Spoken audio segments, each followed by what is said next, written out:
So the oxidation numbers can be used to recognize redox reactions.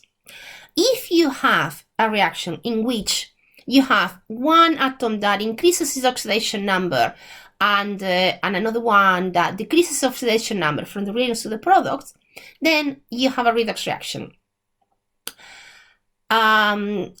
If you have a reaction in which the reagents change partners and you end up with different compounds, that's what the reaction is about, but none of the atoms from the reagents to the product have changed their oxidation number, then that's not a redox reaction. And if you want to spot it like that, and if you want to worry, if you don't want to kind of think about, oh, which one is losing electrons, which one is gaining electrons, you can try to remember it by when you have a reduction in the oxidation number between the reagent to the product side, then that's the reduction reaction. And when you have an increase in oxidation number from the reagent to the product side in that atom, that you have the oxidation. So I'm going to ask you to stop the video now and have a go at this exercise. There are two reactions here and they both involve sodium and chlorine.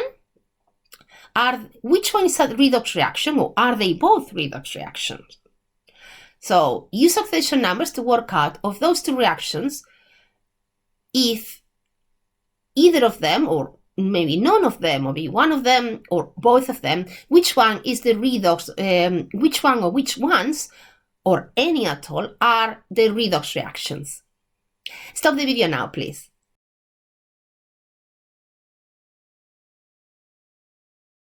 Okay, I hope you stopped the video and had a go at the exercise. And apologies because it was probably the worst way of the worst possible explanation I had to tell you what you were meant to be doing on this exercise.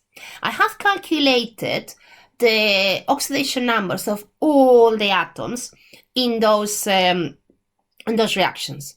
And if I look at the first reaction, I see that sodium goes from oxidation state 0 to oxidation state +1, and chlorine from oxidation state 0 to oxidation state -1. So there has been a change in the oxidation state. That is a redox reaction. However, if I look at the atoms in the second reaction, sodium hydroxide, hydrochloric acid to give sodium chloride and water, is another way of making sodium chloride. But in this case, it's not a redox reaction. None of those atoms have changed oxidation state. So that's a non-redox reaction. That is an acid-base reaction, but it's not redox. So oxidation is loss of electrons. Reduction is gain of electrons. So if I look at the first compound, at the first reaction, I see, okay, well, sodium has oxidized, has lost electrons. Chlorine has reduced, has gained electrons. So sodium oxidizes, chlorine reduces. Oh, sodium undergoes an oxidation reaction, chlorine undergoes a reduction reaction. Now, oxidizing agent and reducing agent. Oxidizing agent is a substance that reduces, and reducing agent is a substance oxidized. So chlorine reduces, undergoes a reduction reaction, is the oxidizing agent. And sodium oxidizes, that's going to be the reducing agent. And you might think, oh, it's a bit confusing, and it is. If you think of, what do you mean, sodium oxidizes the reducing agent? Because oxidizing and reducing, or oxidation and reduction, talk about what happens to the element. Sodium oxidizes. Sodium loses electrons. Oxidizing and reducing agent talks about the effect of that atom in the other one. So sodium oxidizes, it loses electrons. Those are the electrons that chlorine is going to use to reduce, to undergo a reduction. So sodium oxidizes and reduces the chlorine. It's a reducing agent. It's the one that's going to produce the electrons that are going to be used by the chlorine to reduce. Chlorine reduces, gains electrons. It undergoes a reduction reaction. It's going to be the oxidizing agent. It's going to be the one that accepts the electrons from the sodium. So oxidation and reduction talk about what happens to that element. Oxidizing agent and reducing agent talk about the effect of that element into the other one that is part of the redox reaction. Okay, let's have a go at this exercise. Is this a redox reaction? Yes or no? And if it is, can you tell me which substance is reduced, which substance is oxidized, which one is the reducing agent, and which one is the oxidation or oxidizing agent? Stop the video now, please.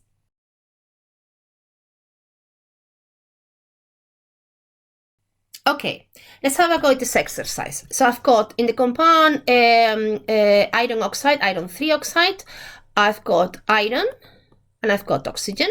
Here I've got aluminium. Here I've got aluminium oxide, aluminium and oxygen, and I've got here iron. So let's start first with a couple that I think will be easier. And that's the aluminium and the iron.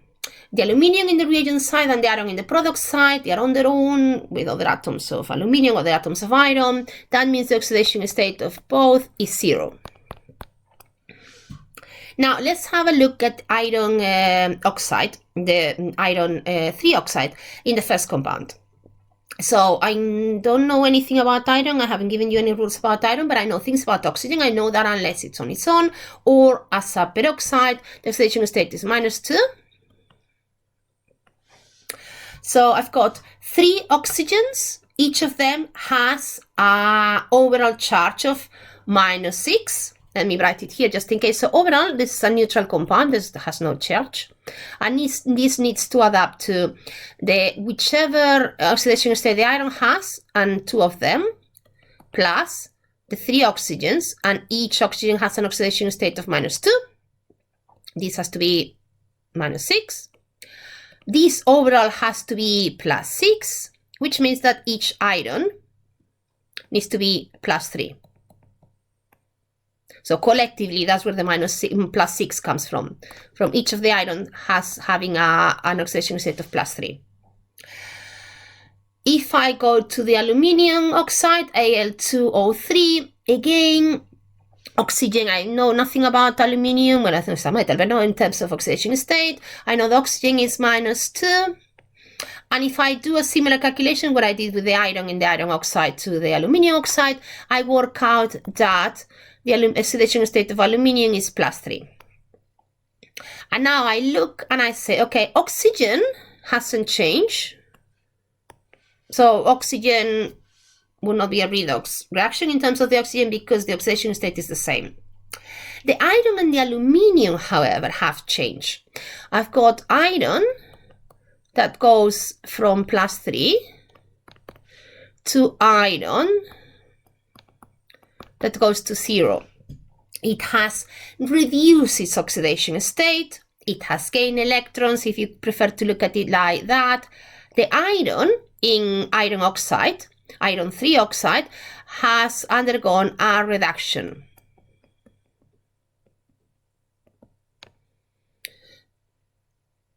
Or the iron in the compound iron oxide has reduced. The aluminium in the reagent side has an oxidation state of 0, and aluminium in the product side has an aluminium state of +3, has increased its oxidation state. Aluminium has undergone an oxidation.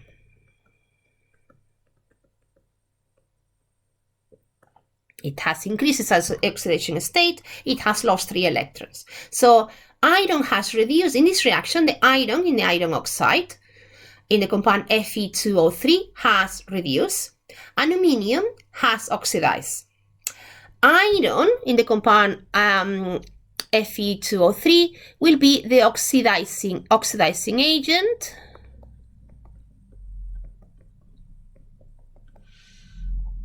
And the aluminium will be the reducing agent.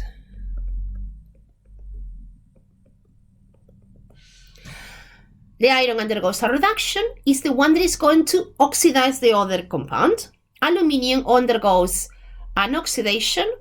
is the one that is going to reduce the other compound, in this case the iron. That's with the difference. Remember, reduction and oxidation is what happens to the compounds themselves. Oxidizing and reducing agent are the effect of that compound and in the other one, in the redox pair.